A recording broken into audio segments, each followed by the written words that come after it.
السلام علیکم ورحمۃ اللہ وبرکاتہ۔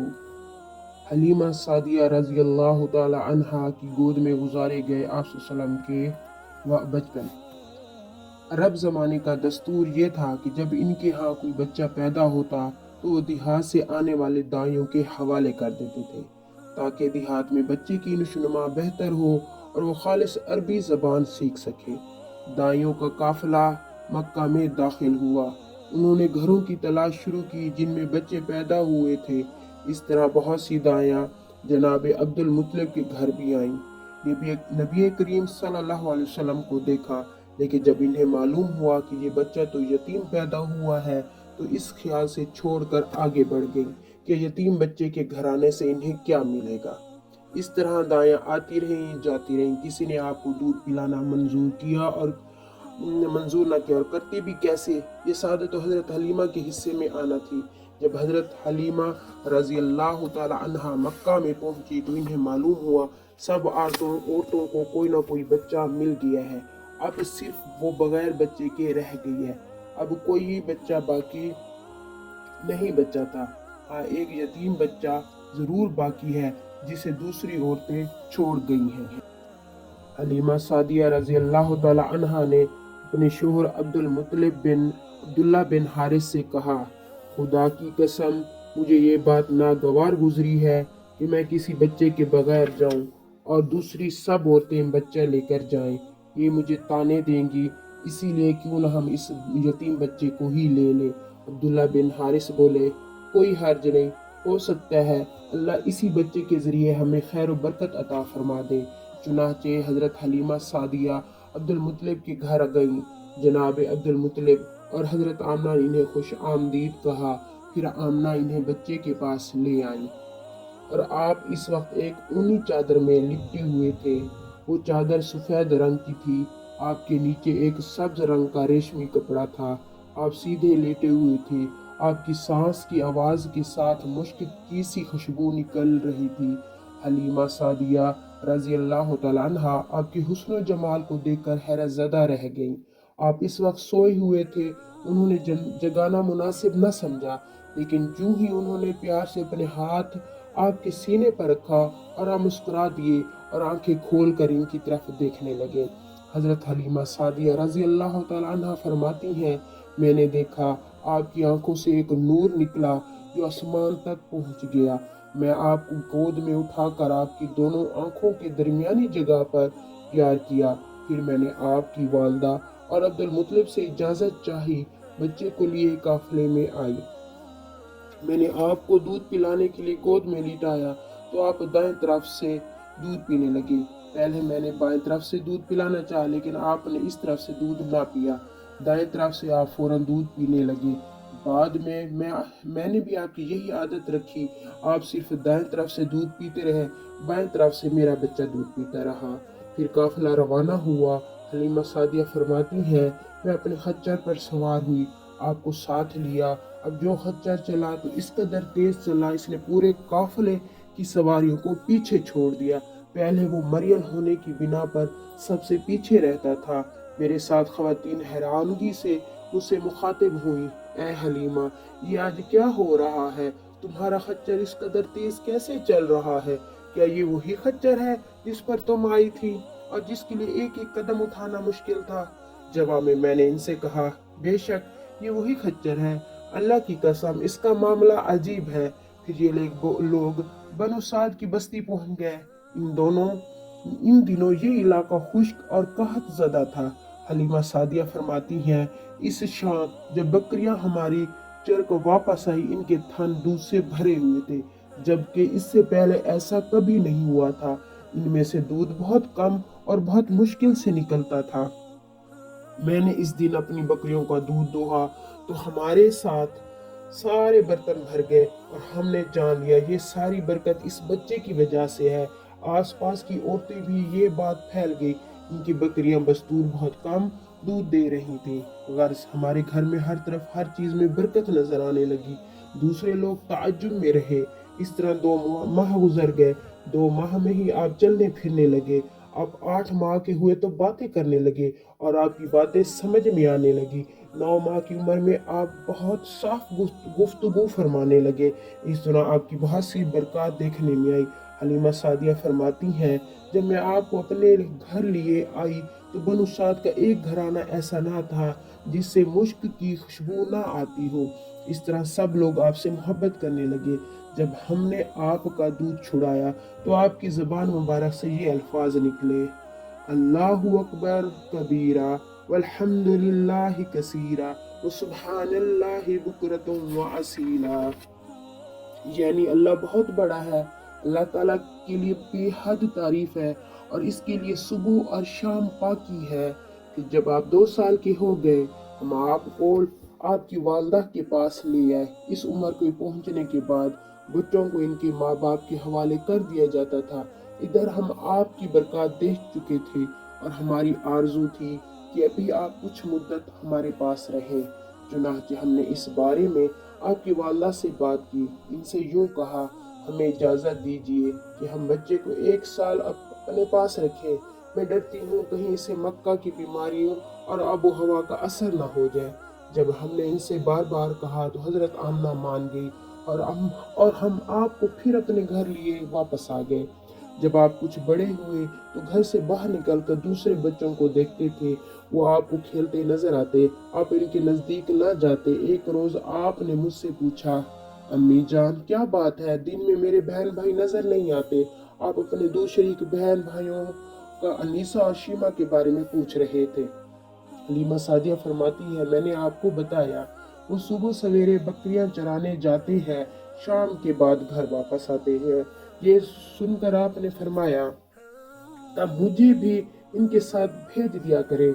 इसके बाद आप अपने बहन बहनोई के साथ जाने लगे, बहन भाइयों के साथ जाने लगे। आप खुश खुश जाते और वापस आते।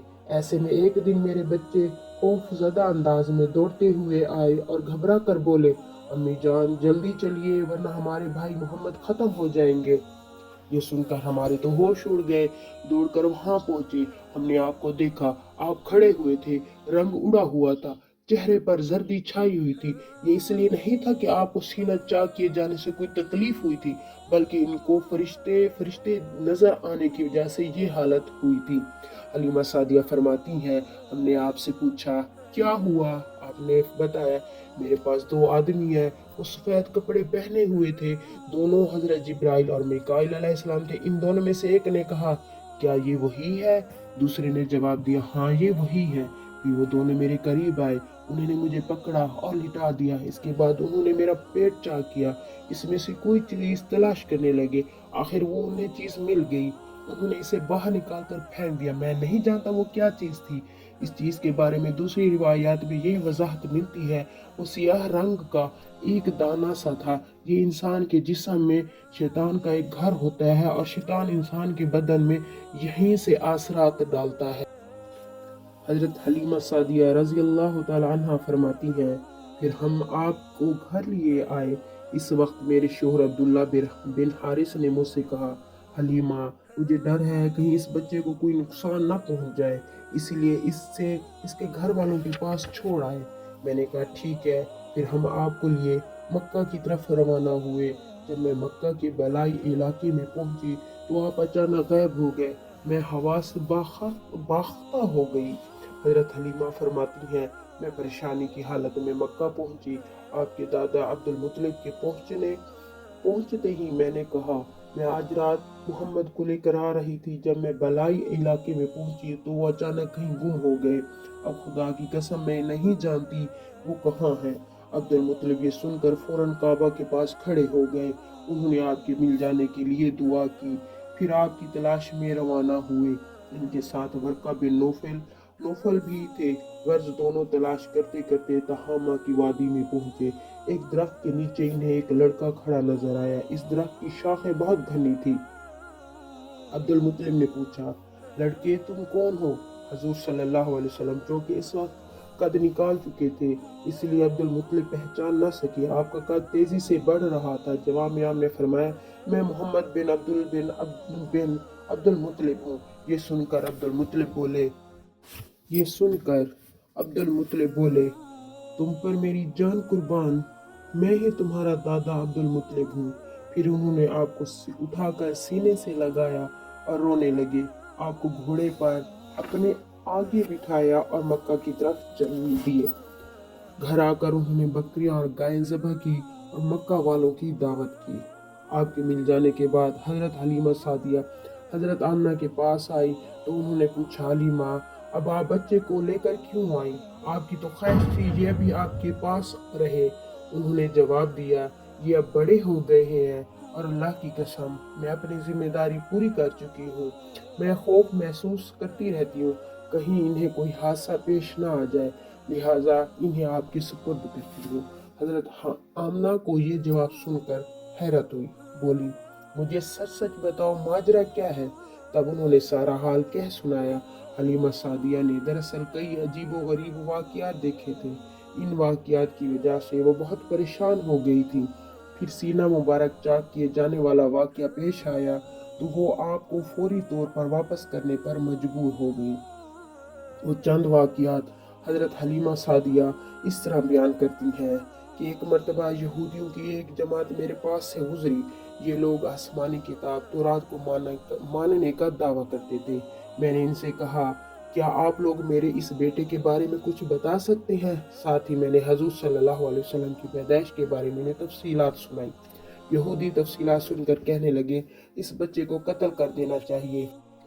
ये कहकर उन्होंने पूछा, क्या ये बच्चा यतीम है? मैंने इनकी बात सुन ली थी, वो इनके कत्ल का इरादा कर रहे हैं। सो मैंने जल्दी से अपने शोहर की तरफ इशारा करते हुए कहा, नहीं, ये रहे इसके बाप। तब उन्होंने कहा, अगर ये बच्चा यतीम होता तो हम इसे ज़रूर कत्ल कर देते। ये बात उन्होंने इसीलिए कही थी, उन्होंने पुरानी किताबों में पढ़ रखा था कि एक आखिरी नबी आने वाले हैं, इनका दीन सारे आलम में फैल जाएगा, हर तरफ इनका बोलबाला होगा, इनकी पैदाइश और बचपन के ये अलामात होंगी और ये कि वो यतीम होंगे। अब जो कि हलीमा सादिया ने इनसे ये कह दिया ये बच्चा यतीम नहीं है, तो उन्होंने ख्याल कर लिया कि ये वो बच्चा नहीं है। इस तरह उन्होंने बच्चे को कत्ल करने का इरादा तर्क कर दिया। इस तरह इनके साथ ये वाक़या पेश आया। एक मरतबा वो आपको अक्कास के मेले में ले गई। जहलियत के दौर में यहाँ बहुत मशहूर मेला लगता था। ये मेला ताइफ और नखला के दरमियान में लगता था। अरब के लोग हज करने आते तो शवाल का महीना इस मेले में गुजारते, खेलते कूदते और अपनी बढ़ाइयाँ बयान करते। हलीमा सादिया आपको लिए बाजार में घूम रही थी कि एक कहन की नज़र आप पर पड़ी। इससे आप में नबूवत के तमाम अलामात नजर आने लगे। इसने पुकार कर कहा, लोगों, इस बच्चे को मार डालो। हलीमा इस कहानी की बात सुनकर घबरा गई और जल्दी से वहां से सिरक गई। इस तरह अल्लाह ताला ने हजूर सल्लल्लाहु अलैहि वसल्लम की हिफाजत फरमाई। मेले में मौजूद लोगों ने कहानी की आवाज़ सुनकर इधर उधर देखा।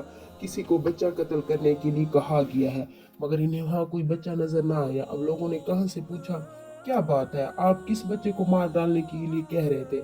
इसने लोगों को बताया, मैंने अभी एक लड़के को देखा है, माबूदों की कसम वो तुम्हारे दीन के मानने वालों को कत्ल करेगा, तुम्हारे बुतों को तोड़ डालेगा, वो तुम सब पर गालिब आएगा। ये सुनकर लोग आपकी तलाश में इधर उधर दौड़े, लेकिन नाकाम रहे। हलीमा सादिया आप सल्लल्लाहु अलैहि वसल्लम के लिए वापस आ रही थी कि जिल हिजाज से इनका गुजर हुआ। यहाँ भी मेला लगा हुआ था। इस बाजार में एक नजूमी था, लोग इसके पास अपने बच्चों को लेकर आते। वो बच्चों को देखकर इनकी किस्मत के बारे में अंदाजे लगाता था। हलीमा सादिया इसके नज़दीक से गुजरी तो नजूमी की नज़र आप सल्लल्लाहु अलैहि वसल्लम पर पड़ी। नजूमी को आप सल्लल्लाहु अलैहि वसल्लम की मोहर नबूवत नजर आ गई। वो नजूमी चिल्ला उठा, ए अरब के लोगों, इसे लड़के को कत्ल कर दो। यकीनन तुम्हारे दीन के मानने वालों को कत्ल करेगा, तुम्हारे बुतों को तोड़ेगा और तुम पर गालिब आएगा। ये कहते हुए आपकी तरफ झपटा, लेकिन इसी वक्त वो पागल हो गया और इसी पागलपन में वो मर गया। एक और वाक़या हुआ, सीरत इब्न हिशाम में है कि हबशा के ईसाइयों की एक जमात हजूर सल्लल्लाहु अलैहि वसल्लम के पास से गुजरी। इस वक्त आप सल्लल्लाहु अलैहि वसल्लम हलीमा सादिया के साथ थे। वो आपको आप सल्लल्लाहु अलैहि वसल्लम की वालदा के हवाले करने जा रही थी। इन ईसाइयों ने आप सल्लल्लाहु अलैहि वसल्लम के मूंढों के दरमियान मोहर नबूवत को देखा और आप सल्लल्लाहु अलैहि वसल्लम की आंखों की सुर्खी को भी देखा। उन्होंने हलीमा सादिया से पूछा, क्या इस बच्चे की आंखों में कोई तकलीफ है? उन्होंने जवाब में कहा, नहीं, कोई तकलीफ नहीं है, ये सुर्खी तो इनकी आंखों में कुदरती है। इन ईसाइयों ने कहा, तब इस बच्चे को हमारे हवाले कर दो, हम इसे अपने मुल्क ले जाएंगे। ये बच्चा पैगंबर है, बड़ी शान वाला है, हम इसके बारे में कुछ जानते हैं।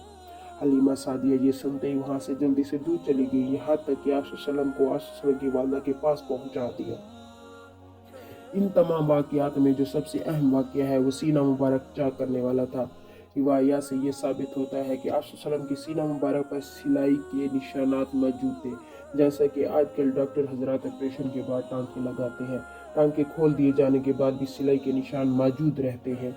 इस वाक़ये के बाद हलीमा सादिया और इनके ख़ावंद ने फैसला किया कि अब बच्चे को अपने पास नहीं रखना चाहिए। जब हज़रत हलीमा सादिया ने आप को हज़रत आमना के हवाले किया और इस वक्त आप की उम्र 4 साल थी। एक रिवायत ये मिलती है इस वक्त उमर शरीफ 5 साल थी। एक तीसरी रिवायत के मुताबिक उमर मुबारक 6 साल हो चुकी थी जब हज़रत हलीमा सादिया ने आप सल्लल्लाहु अलैहि वसल्लम को हज़रत आमना के हवाले किया। तो इसके कुछ दिनों बाद हज़रत आमना इंतकाल कर गई। वालदा का साया भी सर से उठ गया। हज़रत आमना के वफ़ात के मक्का और मदीना के दरमियान अबवा के मकाम पर हुई। आपको यहीं दफन कर दिया गया। हुआ यह कि आप सल्लल्लाहु अलैहि वसल्लम की वालदा आप सल्लम को लेकर अपने मेके मदीना मुनव्वरा गई। आप सल्लम के साथ उम्मे ऐमन भी थी। उम्मे ऐमन कहती हैं कि एक दिन मदीने के 2 यहूदी मेरे पास आए और बोले, ज़रा मोहम्मद को हमारे सामने लाओ, हम इन्हें देखना चाहते हैं। वो आप सल्लल्लाहु अलैहि वसल्लम को इनके सामने लाई और उन्होंने अच्छी तरह देखा। फिर एक ने अपने साथी से कहा, ये इस उम्मत का नबी है और ये शहर इनकी हिजरत गाह है, यहाँ ज़बरदस्त जंग होगी, कैदी पकड़े जाएंगे। आप सल्लल्लाहु अलैहि वसल्लम की वालदा को यहूदियों की इस बात का पता चला तो आप डर गई और आप सल्लल्लाहु अलैहि वसल्लम को लेकर मदीने की तरफ मक्का की तरफ रवाना हुई, मगर रास्ते ही में अब्वा के मकाम पर वफात पा गई। हज़रत आमना के इंतकाल के 5 दिन बाद उम्मे ऐमन आपको लेकर मक्का पहुंची। आपको अब्दुल मुत्तलिब के हवाले किया। आपके यतीम हो जाने का इन्हें सदमा था। बेटे की वफात पर भी इतना नहीं हुआ था। अब्दुल मुत्तलिब के लिए काबा के साए में एक कालीन बिछाया जाता था। वो इस पर बैठा करते थे। उनका एहतराम इस कदर था कि कोई और इस कालीन पर नहीं बैठता था। चुनाचे इनके बेटे और कुरैश के सरदार इस कालीन के चारों तरफ बैठते, लेकिन रसूलुल्लाह सल्लल्लाहु अलैहि वसल्लम वहाँ तशरीफ लाते तो सीधे इस कालीन पर जा बैठते। इस वक्त आप एक तंदुरुस्त लड़के थे। आपकी उम्र 9 साल के करीब हो चली थी। आपके चचा अब्दुल मुत्तलिब के अदब की वजह से आपको इस कालीन से हटाना चाहते थे। अब्दुल मुत्तलिब कहते, मेरे बेटे को छोड़ दो, अल्लाह की कसम ये बहुत निराली शान वाला है। फिर वो आपको मोहब्बत से इस फर्श पर बिठाते, आपकी कमर पर शफ़क़त से हाथ फेरते, आपकी बातें सुन सुनकर हर दर्जे खुश होते रहते। कभी दूसरों से कहते, मेरे बेटे को यहीं बैठने दो, इसे खुद भी एहसास है कि इसकी बड़ी शान है और मेरी आरज़ू ये है कि इतना बुलंद रुतबा पाए कि किसी अरब को इससे पहले हासिल न हो और न बाद में किसी को हासिल हो सके। एक बार उन्होंने ये अल्फाज कहे, मेरे बेटे को छोड़ दो, इसके मिजाज में तभी तौर पर बुलंदी है, इसकी शान निराली होगी। यहाँ तक कि उम्र के आखिरी हिस्से में हज़रत अब्दुल मुत्तलिब की आंखें जवाब दे गईं। आप नबीना हो गए थे। ऐसी हालत में एक रोज़ वो इस कालीन पर बैठे थे कि आप तशरीफ़ ले आए और सीधे कालीन पर जा पहुँचे। एक शख्स ने आपसे कालीन छीन लिया। इस पर आप रोने लगे। आपकी रोने की आवाज़ सुनकर अब्दुल मुत्तलिब बेचैन हुए और बोले, मेरा बेटा क्यों रो रहा है? आपकी कालीन पर बैठना चाहते हैं, हमने इससे कालीन उतार दिया। ये सुनकर अब्दुल मुत्तलिब ने कहा, मेरे बेटे को कालीन पर ही बैठा दो, ये अपना रुतबा पहचानता है। मेरी दुआ है ये इस रुतबे को पहुँचे जो इससे पहले किसी अरब को ना मिला। इसके बाद किसी ने आपको कालीन पर बैठने से नहीं रोका। एक रोज़ बनु मदलिज के कुछ लोग हज़रत अब्दुल मुत्तलिब से मिलने के लिए आए। इनके पास इस वक्त आप सल्लल्लाहु अलैहि वसल्लम की तशरीफ़ फरमा थे। बनु मदलिज के लोगों ने आपको देखा। ये लोग कियाफा शनास थे। आदमी का चेहरा देखकर इसके मुस्तकबिल के बारे में अंदाज़े बयान करते थे। उन्होंने अब्दुल मुत्तलिब से कहा, इस बच्चे की हिफाजत करें, इसलिए कि मकाम इब्राहीम पर जो हज़रत इब्राहीम अलैहिस्सलाम के कदम का निशान है, इस बच्चे के पाँव का निशान बिल्कुल इस निशान से मिलता जुलता है। इस कदर मुशाहबत हमने किसी और के पाँव में नहीं देखी। हमारा ख्याल है ये बच्चा निराली शान का मालिक है, इसलिए इसकी हिफाजत करें। मकाम इब्राहीम खाना काबा में वो पत्थर है जिस पर हज़रत इब्राहीम अलैहिस्सलाम खाना काबा की तामीर के वक्त खड़े होते थे। معجزے کے طور پر اس پتھر پر حضرت ابراہیم علیہ السلام کے پیروں کے نشان پڑ گئے۔ لوگ اس پتھر کی زیارت کرتے ہیں۔ یہی مقام ابراہیم ہے جو کہ آپ حضرت ابراہیم کی نسل سے ہے، اس لیے ان کے پاؤں کی مشابہت بھی آپ میں ہونا قدرتی بات تھی۔ ایک روز حضرت عبد المطلب خانہ کعبہ میں حجر اسود کے پاس بیٹھے ہوئے تھے، ایسے میں ان کے پاس نجران کے عیسائی آ گئے۔ ان کا بڑا پادری بھی تھا۔ اس پادری نے عبد المطلب سے کہا، ہماری کتابوں میں ایک ایسے نبی کی علامات ہے جو اسماعیل کی اولاد میں ہونا باقی ہے۔ یہ شہر اس کی جائے پیدائش ہوگا، اس کی یہ نشانیاں ہوں گی۔ ابھی یہ بات ہو رہی تھی کہ کوئی شخص آپ کو لیے وہاں پہنچا۔ پادری کی نظر جو ہی آپ پر پڑی اور آپ کی کمر اور پیروں کو دیکھ کر چلا اٹھا، وہ نبی یہی ہے، یہ تمہارے کیا لگتے ہیں؟ عبد المطلب بولے، یہ میرے بیٹے ہیں۔ اس پر وہ پادری بولا، اوہ تب یہ وہ نہیں، اس لیے کہ ہماری کتابوں میں لکھا ہے اس کا والد انتقال کر چکا ہوگا۔ یہ سن کر عبد المطلب بولے، یہ دراصل میرا پوتا ہے، اس کے باپ کا انتقال اس وقت ہو گیا جب یہ پیدا نہیں ہوا تھا۔ اس پر پادری بولا، ہاں یہ ہوئی نا بات، آپ اس کی پوری طرح حفاظت کریں۔ عبد المطلب آپ سے محبت کا یہ عالم تھا کہ کھانا کھانے بیٹھتے تو کہتے، میرے بیٹے کو لے آؤ۔ آپ تشریف لاتے تو عبد المطلب آپ کو اپنے پاس بٹھاتے، آپ کو اپنے ساتھ کھلاتے۔ بہت زیادہ عمر والے ایک صحابی ہیدا بن معاویہ رضی اللہ تعالیٰ عنہ کہتے ہیں، میں ایک مرتبہ اسلام سے پہلے جاہلیت کے زمانے میں حج کے لیے مکہ معظمہ گیا۔ میں وہاں بیت اللہ کا طواف کر رہا تھا۔ میں نے ایک ایسے شخص کو دیکھا جو بہت بوڑھا ہو چکا تھا اور بہت لمبے قد کا تھا۔ وہ بیت اللہ کا طواف کر رہا تھا اور کہہ رہا تھا، اے میرے پروردگار، میری سواری کو محمد کی طرف پھیر دے اور اسے میرا دست بازو بنا دے۔ میں نے اس بوڑھے کو جب یہ شعر پڑھتے سنا تو لوگوں سے پوچھا، یہ کون ہے؟ لوگوں نے بتایا، یہ عبد المطلب بن ہاشم ہے، انہوں نے اپنے پوتے کو اپنے ایک اونٹ کی تلاش میں بھیجا ہے۔ اونٹ گم ہو گیا اور وہ پوتا ایسا ہے کہ جب بھی کسی گم شدہ چیز کی تلاش میں اسے بھیجا جاتا ہے وہ اس چیز کو لے کر ہی آتا ہے۔ پوتے سے پہلے یہ اپنے بیٹوں کو اس اونٹ کی تلاش میں بھیج چکے ہیں لیکن وہ ناکام لوٹے ہیں۔ اب پوتے کو گئے ہوئے چونکہ دیر ہو گئی اس لیے یہ پریشان ہے اور دعا مانگ رہے ہیں۔ تھوڑی ہی دیر گزری تھی کہ میں نے دیکھا آپ صلی اللہ علیہ وسلم اونٹ کو لیے تشریف لا رہے ہیں۔ عبد المطلب نے آپ کو دیکھا اور کہا، میرے بیٹے، میں تمہارے لیے اس قدر فکر مند ہو گیا تھا، شاید اس کا اثر کبھی میرے دل سے نہ جائے۔ عبد المطلب کی بیوی کا نام رقیقہ بنت ابو سیفی تھا۔ وہ کہتی ہیں، قریش کئی سال سخت سالی کا شکار تھے، بارشیں بالکل بند تھی، سب لوگ پریشان تھے۔ اس زمانے میں نے ایک خواب دیکھا۔ کوئی شخص خواب میں کہہ رہا تھا، اے قریش کے لوگوں، تم میں سے ایک نبی ظاہر ہونے والا ہے، اس کے ظہور کا وقت آ گیا ہے، اس کے ذریعے تمہیں زندگی ملے گی، یعنی خوب بارشیں ہوں گی، سرسبزی اور شادابی ہوگی۔ تم اپنے لوگوں میں سے ایک ایسا شخص تلاش کرو جو لمبے قد کا ہو، گورے رنگ کا ہو، اس کی پلکیں گھنی ہوں، بھویں اور ابروئے ملے ہوئے ہوں۔ وہ شخص اپنی تمام اولاد کے ساتھ نکلے اور تم میں سے ہر خاندان کا ایک آدمی نکلے، سب پاک صاف ہوں اور خوشبو لگائیں۔ وہ حجر اسود کو بوسہ دے، پھر سب جبل ابو قیس پر چڑھ جائے۔ پھر وہ شخص جس کا حلیہ بتایا گیا آگے بڑھے اور بارش کی دعا مانگے اور تم سب آمین کہو تو بارش ہو جائے گی۔ صبح ہوئی تو رقیقہ نے اپنا یہ خواب قریش سے بیان کیا۔ انہوں نے نشانیوں کی تلاش کی تو سب کی سب نشانیاں انہیں عبد المطلب میں مل گئیں۔ چنانچہ سب ان کے پاس جمع ہوئے، ہر خاندان سے ایک ایک آدمی آیا اور سب نے شرائط پوری کی۔ اس کے بعد سب ابو قیس پہاڑ پر چڑھ گئے، ان میں نبی کریم صلی اللہ علیہ وسلم بھی تھے۔ آپ اس وقت نوعمر تھے۔ پھر عبد المطلب آگے بڑھے اور انہوں نے یوں دعا کی، اے اللہ، یہ سب تیرے غلام ہیں، تیرے غلام کی اولاد ہیں، تیری باندیاں ہیں اور تیری باندیوں کی اولاد ہیں۔ ہم پر جو برا وقت آ پڑا ہے تو دیکھ رہا ہے، ہم مسلسل قحط سالی کا شکار ہیں۔ اب اونٹ، گائے، گھوڑے، خچر، گدھے سب کچھ ختم ہو چکے ہیں، جانوں پر بن آئیے، اس لیے ہماری یہ خشک سالی ختم فرما دے، ہمیں زندگی اور سرسبزی اور شادابی عطا فرما دے۔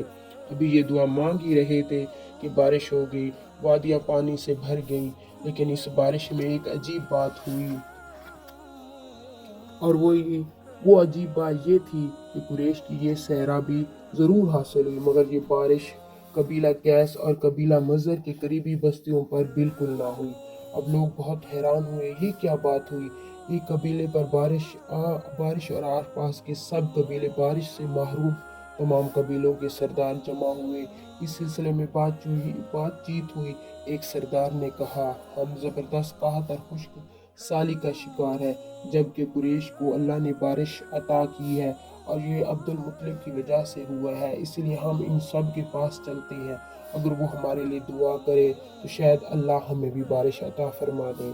ये मशवरा सबको पसंद आया। चुनांचे ये लोग मक्का मुअज़्ज़मा में आए, अब्दुल मुत्तलिब से मिले, इन्हें सलाम किया, फिर इनसे कहा, ए अब्दुल मुत्तलिब, हम कई साल से खुश्क साली का शिकार हैं। हमें आपकी बरकत के बारे में मालूम हुआ है, इसलिए मेहरबानी फरमाकर आप हमारे लिए भी दुआ करें, इसीलिए कि अल्लाह ने आपकी दुआ से कुरैश को बारिश अता की है। इनकी बात सुनकर अब्दुल मुत्तलिब ने कहा, अच्छी बात है, मैं कल मैदान अरफात में आप लोगों के लिए दुआ करूँगा। दूसरे दिन सुबह सवेरे अब्दुल मुत्तलिब मैदान अरफात की तरफ रवाना हुए। इनके साथ दूसरे लोगों के अलावा इनके बेटे और अल्लाह के रसूल सल्लल्लाहु अलैहि वसल्लम भी थे। अरफात के मैदान में अब्दुल मुत्तलिब के लिए कुर्सी बिछाई गई, वो इस पर बैठ गए। नबी करीम सल्लल्लाहु अलैहि वसल्लम ने इन्हें नबी करीम सल्लल्लाहु अलैहि वसल्लम को भी उन्होंने गोद में उठा लिया। फिर उन्होंने हाथ उठाकर यूँ दुआ की, ऐ अल्लाह, चमकने वाले बिजली के परवरदिगार, कड़कने वाले गरज के मालिक, पालने वालों के पालने वाले, मुश्किलात को आसान करने वाले, ये कबीला कैस और कबीला मज़र के लोग ये बहुत परेशान हैं, इनकी कमरें झुक गई हैं, ये तुझसे अपनी लाचारी और बेकसी की फरियाद करते हैं, जान और माल की बर्बादी की शिकायत करते हैं। बस ए अल्लाह, इनके लिए खूब बरसने वाले बादल अता फरमा दे, आसमान से इनके लिए रहमत अता फरमा, ताकि इनकी ज़मीनें सरसब्ज हों और इनकी तकालीफ दूर हो। अब्दुल मुत्तलिब ये दुआ कर ही रहे थे कि एक स्याह बादल उठा और अब्दुल मुत्तलिब की तरफ आया, और इसके बाद इसका रुख कबीला कैस और बनु नज़र की बस्तियों की तरफ हो गया। ये देखकर अब्दुल मुत्तलिब ने कहा, ऐ गिरोह कुरैश और मुज़र, जाओ, तुम्हें सैराबी हासिल हो। चुनांचे ये लोग जब अपनी बस्तियों में पहुंचे तो वहाँ बारिश हो चुकी थी। अब 7 साल के हो चुके तो आपकी आंखें दुखने को आ गई। मक्का में आंखों का इलाज कराया गया मगर अफाका ना हुआ। अब्दुल मुत्तलिब से किसी ने कहा, अक्कास के बाजार में एक राहब रहता है, वो आंखों की तकलीफ का इलाज करता है। अब्दुल मुत्तलिब आपको इसके पास ले गए। इसकी इबादत गाह का दरवाज़ा बंद था। उन्होंने आवाज़ दी, ए रहब। कोई जवाब न आया। अचानक इबादत गाह में शदीद जलजला आया। राह डर गया और कहीं इबादत खाना इसके ऊपर ना गिर पड़े, इसलिए एकदम बाहर निकल आए। अब इसने आपको देखा तो चौंक उठा। इसने कहा, ऐ अब्दुल मुत्तलिब, ये लड़का इस उम्मत का नबी है। अगर मैं बाहर निकल कर ना आता तो ये इबादत गाह ज़रूर मुझ पर गिर पड़ती। इस लड़के को फ़ौरन वापस ले जाओ और इसकी हिफाजत करो, कहीं यहूदियों या ईसाइयों में से इसे कोई कत्ल ना कर दे। फिर उन्होंने कहा, रही बात इनकी आंखों की, तो इनकी आंखों की दवा तो खुद इनके पास मौजूद है। अब्दुल मुत्तलिब ये सुनकर हैरान हुए और बोले, इनके पास? मैं समझा नहीं। हाँ, इनका अपना लुआब दहन इनकी आंखों में लगा है। उन्होंने ऐसा ही किया, आंखें तो फौरन ठीक हो गई। पुरानी आसमानी किताबों में आपकी निशानियाँ लिखी हुई थीं। यमन में एक कबीला हुमैर था, वहाँ एक शख्स सैफ बिन यज़न था।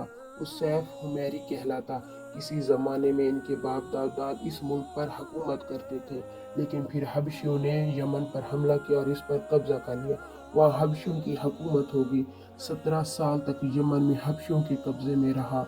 जब ये सैफ बड़ा हुआ तो इसके अंदर अपने बाप दादा का मुल्क आज़ाद कराने की उमंग पैदा हुई। चुनांचे इसने एक फ़ौज तैयार की। इस फ़ौज के ज़रिए हबशियों पर हमला किया और इन्हें यमन से भगा दिया। इस तरह वो इसी तरह वो अपने बाप दादा के मुल्क को आज़ाद कराने में कामयाब हो गया, वहाँ का बादशाह बन गया। ये यमन अरब का इलाका था। जब इस पर हबशियों ने कब्ज़ा किया तो अरब के बहुत अफसोस हुआ। 70 साल बाद जब यमन के लोगों ने हबशियों को निकाल बाहर किया तो अरबों को बहुत खुशी हुई। इनकी खुशी की एक वजह यह थी कि इन्हें हबशियों ने अबरहा के साथ मक्का पर चढ़ाई की थी। चारों तरफ से अरबों के वफद सैफ को मुबारकबाद देने के लिए आने लगे। कुरैश का भी एक वफद मुबारकबाद देने के लिए गया। इस वक्त के सरदार अब्दुल मुत्तलिब थे। ये वफद जब यमन पहुंचा तो सैफ अपने महल में था। इनके सर पर ताज था, तलवार सामने रखी हुई थी और हुमैरी सरदार इसके दाएं बाएं बैठे हुए थे। सैफ को कुरैश के वफ्द की आमद के बारे में बताया गया। इसे ये भी बताया कि ये लोग किस रुतबे के हैं। इसने इन लोगों के आने की इजाज़त दे दी। ये वफ्द दरबार में पहुंचा। अब्दुल मुत्तलिब आगे बढ़े, इसके सामने जा खड़े। उन्होंने बात करने की इजाज़त चाही तो सैफ ने कहा, अगर तुम बादशाहों के सामने बोलने के आदाब से वाकिफ़ हो तो हमारे तरफ से इजाज़त है। तब अब्दुल मुत्तलिब ने कहा, ए बादशाह, हम काबा के खादिम हैं, अल्लाह के घर के मुहाफिज हैं, हम आपको मुबारकबाद देने आए हैं। यमन पर हबशी हुकूमत हमारे लिए भी एक बोझ बनी हुई थी, आपको मुबारक हो। आपके इस कारनामे से आपके बुजुर्गों को भी इज़्ज़त मिलेगी और आने वाली नस्लों को भी वक़ार हासिल होगा। सैफ इनके अल्फाज सुनकर बहुत खुश हुआ और बेख्तियार बोल उठा, ऐ शख्स, तुम कौन हो, क्या नाम है तुम्हारा? उन्होंने कहा, मेरा नाम अब्दुल मुत्तलिब बिन हाशिम है। सैफ ने हाशिम नाम सुन रखा था। तब तो तुम हमारी बहन के लड़के हो। अब्दुल मुत्तलिब की वालदा मदीना के कबीला खजरज की थी और खजरज का कबीला दरअसल यमन का था, इसलिए सैफ ने हाशिम का नाम सुनकर कहा, तब तो तुम हमारी बहन के लड़के हो। फिर उन्होंने कहा, हम आप सबको खुश आमदीद कहते हैं, आपके जज्बात की कदर करते हैं। इसके बाद कुरैश के वफद को सरकारी मेहमान खाने में ठहराया गया। इनकी खूब खातिर तवाज़ो की गई, यहाँ तक कि एक माह गुजर गया। एक माह की मेहमान नवाजी के बाद सैफ ने इन्हें बुलाया। अब्दुल मुत्तलिब को अपने पास बुलाकर इसने कहा, ऐ अब्दुल मुत्तलिब, मैंने अपने इल्म के पोशीदा राजों में से एक राज तुम्हें बता रहा हूँ। तुम्हारे अलावा कोई और हो तो तुम्हें हरगिज़ न बताता। तुम इस राज के इस वक्त तक राज रखना जब तक खुद अल्लाह ताला इसको जहर ना कर दे। हमारे पास एक पोशीदा किताब है, वो पोशीदा राजों का एक ख़जाना है, हम दूसरों से इसे छुपा कर रखते हैं। मैंने इस किताब में एक अजीम शान खबर और बड़े ख़तरे के बारे में पढ़ लिया है, वो आपके बारे में है। अब्दुल मुत्तलिब ये बात सुनकर हद दर्जे हैरत ज़दा हुए, पुकार, मैं समझा नहीं, आप क्या कहना चाहते हैं? सुना अब्दुल मुत्तलिब, जब तहामा की वादी यानी मक्का में ऐसा बच्चा पैदा हो जिसके दोनों कंधों के दरमियान बालों का गुच्छा हो, इसे अमामत और सरदारी हासिल होगी। इसकी वजह तुम्हें क़यामत तक के लिए एजाज़ मिलेंगे और इज़्ज़त मिलेगी। अब्दुल मुत्तलिब ने यह सुनकर कहा, ए बादशाह, अल्लाह करे आपको भी ऐसी खुशबख्ती मुयस्सर है। आपकी भी हैबत मुझे रोक रही है, वरना मैं आपसे पूछता कि इस बच्चे का ज़माना कब होगा। बादशाह ने जवाब दिया, यही इसी का ज़माना है, वो इसी ज़माने में पैदा होगा, ये पैदा हो चुका है। इसका नाम मोहम्मद होगा, इसकी वालदा का इंतकाल हो जाएगा, इसके दादा और चचा इसकी परवरिश करेंगे, हम भी इसके आरज़ूमंद रहे हैं। वो हमेशा हमारे यहाँ पैदा वो बच्चा हमारे यहाँ पैदा हो, हमारी यही ख्वाहिश है। अल्लाह ताला इसे खुले आम ज़हर फरमाए, इसके लिए हम में से इस नबी के मददगार बनाए। इनके ज़रिए इस नबी की ख़ानदान और कबीले वालों को इज़्ज़त हासिल होगी, इनके ज़रिए इसके दुश्मनों को ज़िल्लत मिलेगी, इनके ज़रिए वो तमाम लोगों से मुकाबला करेगा और इनके ज़रिए ज़मीन के अहम इलाके फ़तह होंगे। वो नबी रहमान की इबादत करेगा, शैतान को धमकाएगा, आतिशकदों को ठंडा करेगा, बुतों को तोड़ डालेगा। इसकी हर बात आखिरी फरमान होगी, इसके अहकामात इंसाफ वाले होंगे। वो नेक कामों का हुक्म देगा, खुद भी इस पर अमल करेगा, बुराइयों से रोकेगा, इनको मिटा डालेगा। अब्दुल मुत्तलिब ने सैफ बिन जज़न को दुआ दी, फिर कहा, कुछ और तफसील बात ढकी छुपी है और अलामतें पोशीदा है, मगर ए अब्दुल मुत्तलिब, मैं इसमें कोई शुबा नहीं, तुम इसके दादा हो। अब्दुल मुत्तलिब ये सुनकर फौरे सजदे में गिर गए। फिर सैफ ने इनसे कहा, अपना सर उठाओ, अपनी पेशानी ऊंची करो, मुझे बताओ जो कुछ मैंने तुमसे क्या कहा, क्या तुमने इनमें से कोई अलामत अपने हाथ देखी है? इस पर अब्दुल मुत्तलिब ने कहा, हाँ, मेरा एक बेटा था, मैंने इसे बहुत चाहता था। मैं एक शरीफ और मुअज़्ज़ज़ लड़की आमना बिन्त वहब अब्द मनाफ से इसकी शादी की। वो मेरी कौम की इंतहाई बाइज़्ज़त ख़ानदान से थी।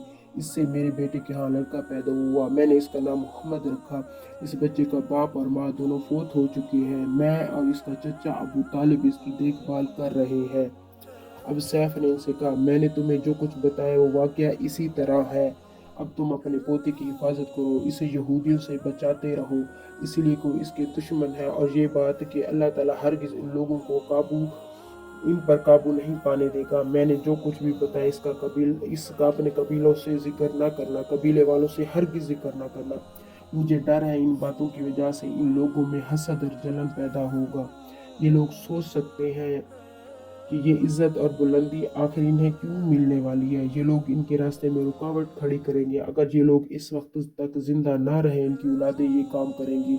अगर मुझे ये मालूम ना होता कि इसके नबी के ज़हूर होने से पहले مجھے موت آ لے گی تو میں اپنے اونٹوں اور قافلوں کے ساتھ روانہ ہوتا اور ان کی سلطنت مرکز یثرب پہنچتا، کیونکہ میں اس کتاب میں یہ بات پاتا ہوں کہ شہر یثرب ان کی سلطنت کا مرکز ہوگا، ان کی طاقت کا سرچشمہ ہوگا، ان کی مدد اور نصرت کا ٹھکانہ ہوگا، ان کی وفات کی جگہ ہوگی، انہیں دفن بھی یہیں کیا جائے گا۔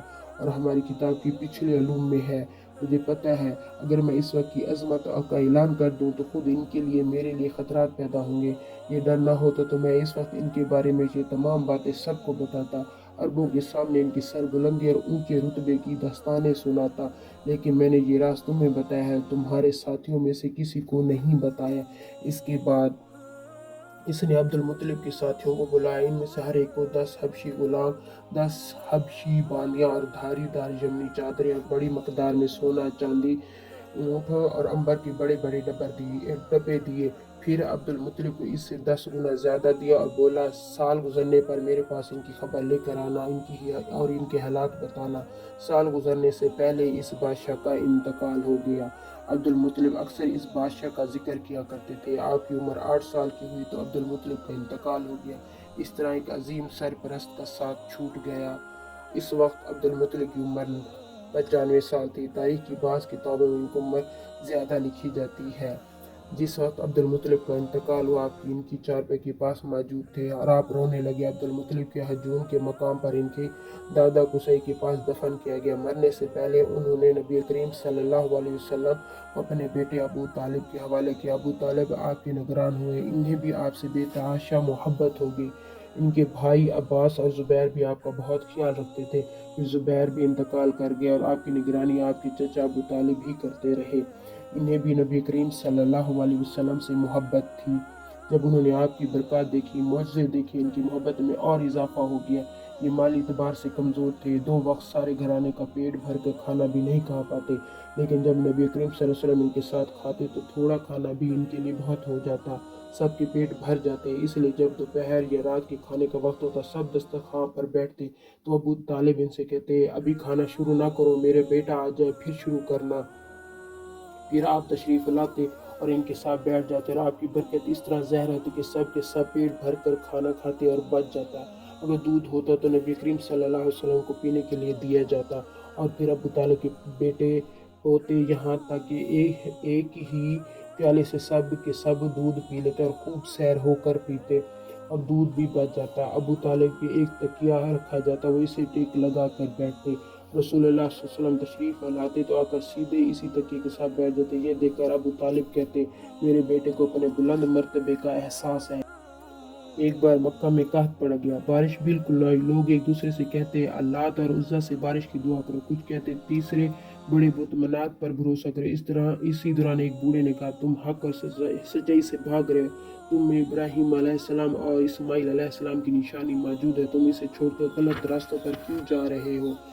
اس پر لوگوں نے کہا کہ آپ کی مراد ابو طالب ہے؟ اس نے جواب دیا، ہاں میں یہی کہنا چاہتا ہوں۔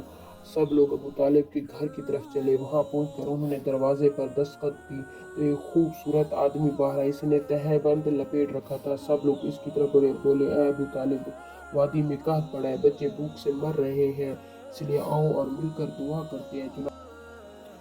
ابو طالب آپ صلی اللہ علیہ وسلم کا ہاتھ پکڑے طواف کرتے رہے اور دعا کرتے رہے۔